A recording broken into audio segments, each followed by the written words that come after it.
በአማራ ክልል በተለያዩ የሀገሪቱ ክፍሎች በተከሰቱ ግጭቶች ምክንያት ከ2.4 ሚሊዮን በላይ ዜጎች ተፈናቅለው በከፋ ችግር ላይ መሆናቸውን የአማራ ክልል በጦርነት የተጎዱ አካባቢዎችና መልሶ ማቋቋምና ግንባታ ፈንድ ጽሕፈት ቤት ገለጸ። ጽሕፈት ቤቱ እነዚህ ወገኖች የዕለት ድጋፍ የሚያገኙበትና በዘላቂነት የሚቋቋሙበትን ሁኔታ ለመፍጠር መንግስት፣ ባለሀብቶችና ግብረሰናይ ድርጅቶች ድጋፍ እንዲያደርጉ ጥሪ አስተላልፏል። ባልደረባችን አዲሱ ዳዊት ከጽሕፈት ቤቱ ዋና ስራ አስኪያጅ ዶክተር አባተ ጌታሁን ጋር ቆይታ አድርጎ ተከታዩን ዘገባ አዘጋጅቷል። የአማራ ክልል በጦርነቱ የተጎዱ አካባቢዎች መልሶ ማቋቋምና ግንባታ ፈንድ ጽሕፈት ቤት ዋና ስራ አስኪያጅ ዶክተር አባተ ጌታሁን መጀመሪያ ለቃለ መጠይቅ ፈቃደኛ ስለሆኑ ያመሰገንኩ ወደ ጥያቄዎች እገባለሁ። እንግዲህ በአማራ ክልል በሰው ሰራሽ ችግር ምክንያት በአብዛኛው ደግሞ በጦርነት ምክንያት ተፈናቅለው የሚገኙ ዜጎች ምን ያህል ናቸው ማለት እንችላለን? መነሻው በተለይ ከ2013 እስከ 2014 ባለው ጊዜ አካባቢ ጦርነቱ በነበረበት ጊዜ አብዛኛው የአማራ ክፍል በጦርነት የተጎዳ ስለነበረ መፈናቀል እንግዲህ ከብዙ አቅጣጫ ነው። በሱዳን የተፈናቀሉ አሉ፣ በተለያየ አቅጣጫ ከምዕራብ ሱዳን አካባቢ ላይ ከትግራይ የተፈናቀሉ አሉ፣ ከኤርትራ የተፈናቀሉ አሉ፣ ከኦሮሚያ ደግሞ በሰፊው ከወለጋና አሁን ደግሞ መሰንበቻውን ከአዲስ አበባ የሚፈናቀሉ አሉ። ጎጃም አካባቢ እዚሁ ባህር ዳርን ጨምሮ እና አዲስ አበባ ሰሜን ሸዋ አካባቢ አለ።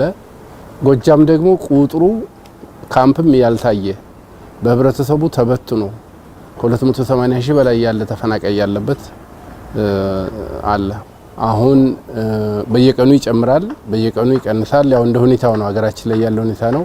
አሁን እጃችን ላይ ያለው 2.4 ሚሊዮን ተፈናቃይ አለ። እነዚህን ዜጎች መልሶ ለማቋቋም የእናንተ ጽሕፈት ቤት በሚችለው አቅም ምን ተግባራትን እየከወነ ነው ማለት እንችላለን? ድጋፍ የሚያደርጉልን አካላቶች እያመጣና ያለ ነው። ክልሉ ላይ ያለ የተለያዩ ተቋማት ጋር ውይይት እያደረግን ያለ ነው። ምክንያቱም እኛ ጽሕፈት ቤት ፈንድ ጽሕፈት ቤት ነው። ፈንድ ጽሕፈት ቤት ከተለያየ ድጋፍ ከሚያደርጉ አካላቶች ጋር ማድረግ ነው። ይሄንን ደግሞ ካምፕ ላይ ያሉት እንዳይሞቱ እንዳይሽሩ ትንሽ ነገር ገንዘብ ሊያገኙ ይችላሉ። በቋሚነት ማቋቋም ግን ማን ነው? እንዴት አድርገን ነው የምናቋቁማቸው? ገንዘቡ ምንድነው? በምንት ነው የሚቋቋሙት? የት ቦታ ነው የሚቋቋሙት? እዛ ተመልሰው ነው ወይ? አሁን ባሉበት ነው ወይ? አሁን ባሉበት ትምህርት እና የጤና የተለያየ ሰርቪስ ምን ያገኙ? እየተሞከረ ነው ያለው። እነዚህን ዜጎች የመልሶ ማቋቋም ሂደቱ ላይ እንዲያው ማነቆ የሆነባችሁ ጉዳይ ምንድነው ማለት እንችላለን? ቁጥር አንድ ችግሩ በየቀኑ የሚመጣው ሰው ብዙ መሆኑ ነው። ከአምህ በላይ በሆነ ነገር ተገፍቶ እየመጣ ቤቱ እየፈረሰበት ሀብቱ ወድሞበት ተቃጥሎ ተዘርፎ ተጨፍጭፎ ባዶ እጁን ነው የሚመጣው። እዚህ ድርጅት የሚረዳ ድርጅት የለም። በደንብ የተደራጀ የዓለም አቀፍ ተቋማት የሉም። እኛ ክልል ላይ ጥቂቶች ናቸው ያሉት። እነሱም ህብረተሰቡ ባለፈው በሁለት ዓመት በነበረው ጦርነት ሀብቱን ንብረቱን አውለዋል። እዚህ ያለው ማህበራዊ ችግር፣ የስራ አጥነቱ ችግር፣ የተለያዩ ችግሮች ሰፊ ናቸው።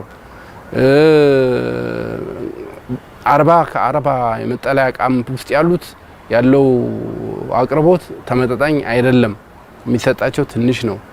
ስለዚህ ችግሩ እጅግ ፈታኝ ነው። የምግብ አቅርቦት እጥረት አለ፣ የውሃ አቅርቦት እጥረት አለ። ትምህርት ቤት የሚማሩት እንማራለን ብለው ተፈናቅለው የመጡት አሁን ሰቆጣ ላይ ባለፈው አቧራ ላይ ቁጭ ብለው ድንኳን ስር ዩኒሴፍ በሰራው ድንኳን ስር ነው የሚማሩት ያሉት። ለነገር የምችለው አይደለም። በቃ ችግር ነን። አጠቃላይ አማራ ክልል ችግር ላይ ነው ያለው። ይሄ እጅግ ትልቅ ውሳኔ ይጠይቃል። የፖለቲካ ውሳኔ፣ አገራዊ ውሳኔ ይፈልጋል። ከላይ ከፌደራል መንግስት ጀምሮ በተዋረደ የአማራ ክልል ብቻ ጉዳይ አይደለም ይሄ። እንዲሁ እነዚህን ዜጎች በማቋቋም ሂደት ውስጥ መንግስት፣ ባለሀብቶች እንዲሁም ደግሞ ዓለም አቀፍ ግብረሰናይ ድርጅቶች የሚጠበቅባቸው የቤት ስራ ምንድነው ይላሉ? ዓለም አቀፍ ድርጅቶች የራሳቸው ኢንትረስት አላቸው፣ ፍላጎት አላቸው እና ሰውኛ ሆነው እንደ ሰው ሆነው እንዳግዙን ጥሪ ማስተላለፍ እንፈልጋለን። ችግሩ ቀለል ብሎ አይደለም የታየው። በክልሉ ያለው ችግር ሰፊ ነው፣ ግን ከዓለም አቀፍ ድርጅትም አመርቂ የሆነ እርዳታ ያለም። ስለዚህ እንዲያግዙን እየቆረቆሩን የለመንን ያለ ነው። በዚህ ደረጃ ላይ ግንኙነት ያላቸው የክልሉ ተወላጆችም ሰው የሆነ ሁሉ እንዲያግዘን እንፈልጋለን። ዓለም አቀፍ ዲያስፖራውም ውጭ ያለውም በተደራጀ መልክ ይህን ህዝብ ቀላል ችግር አይደለም። ባለፈው 2 አመት ብቻ አይደለም ጦርነቱ፣ አሁን ደግሞ በተፈናቃይ ከሁሉም አቅጣጫ ነው፣ ደግሞ ከአንድ አቅጣጫ አይደለም እየመጣ ስለሆነ ህዝቡን በተደራጀ መልክ ማገዝ እንዲያግዙን እንጠይቃለን እንፈልጋለን። ፌደራል መንግስትም እኔ ይህች ሀገር እንደ ሀገር እንድትቀጥል ከተፈለገ ሰዎች ለዘመናት ሀብት አፈሩትን ያጠሩትን ሀብት በቀን ጠራራ ተቀምጠው ሲሄዱ ዝም ማለቱ ጥሩ አይመስለኝም። ሰዎች የትም ሀገር ተንቀሳቅሰው ማፍራት ሀብት ይላሉ።